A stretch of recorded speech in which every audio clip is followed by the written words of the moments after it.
Hi everyone, it's Stephen Burke, not your boring real estate agent, and I just wanted to do a quick video because I've been getting a lot of questions from sellers and also buyers about selling their property. We have a shortage of inventory right now like never before. We have 45% less homes on the market than we did last year. And so what I'm getting is that people are like, we don't want to sell our house because we can't find another property to purchase. Well, my friends, that's why you hire an expert. I have a couple of solutions for you and a couple for my buyers and my ones that are trying to sell and purchase at the same time.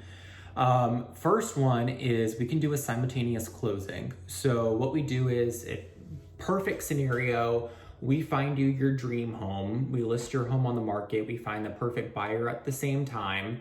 And that morning you close on, you give the buyer your house, and then the seller you accept and you purchase the next house, and the funds stay within the title company and they just get redistributed on the back end. And that is perfect case scenario.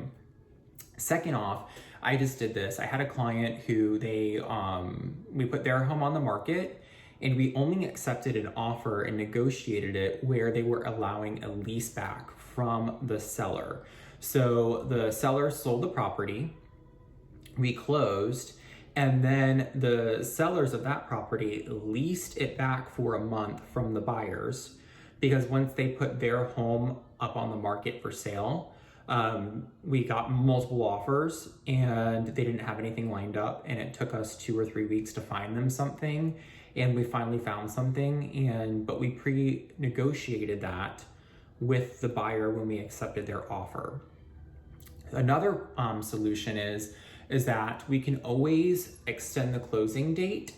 So if you are a seller and you found a buyer for your contract, we just let the buyer know, like, hey, we don't want to do a lease back, but we can extend the contract date and the closing so we can do the simultaneous close the same day, so that way there's not a lease that we have to put in place and all that other stuff. Another thing is we have we're in Florida, we have a lot of short-term rental options here. Seasonal rentals, things like that, for 3, 4, 6 months. Some people, what they're doing is they're listing their homes on the market. They're taking the equity and cash out of their home, and they're really qualified buyers because they have 20%, 30%, 40% to put down.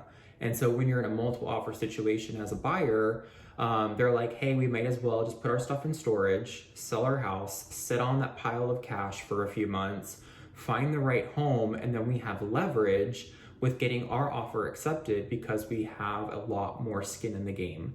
So that's another one.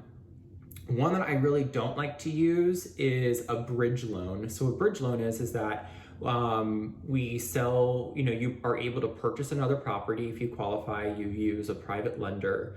They purchase the property for you, and then you sell your home. So you move out of that home into the new one, and then you're paying an investor a higher interest rate. Usually they require some different terms of their agreement depending on the price and what you have to put down, and all of that stuff has to be renegotiated.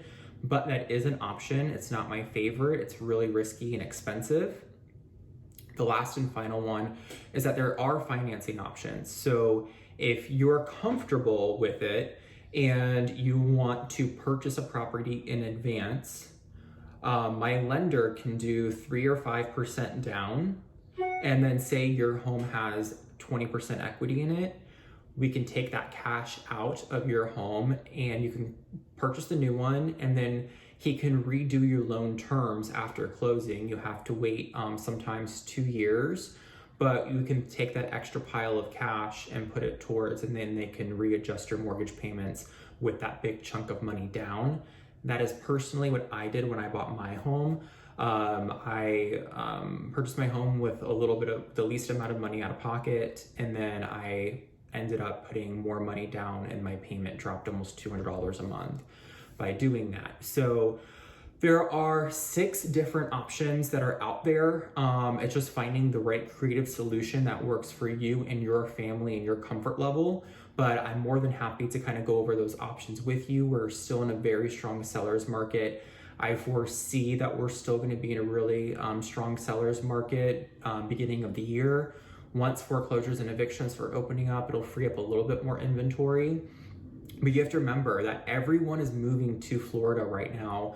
I'm getting so many relocations. I'm getting so many people coming from up north, Michigan, Kansas City, all over, coming now to Tampa. They're able to work from home. They want to shelter themselves with taxes, and your money goes a lot further here for what you get in value.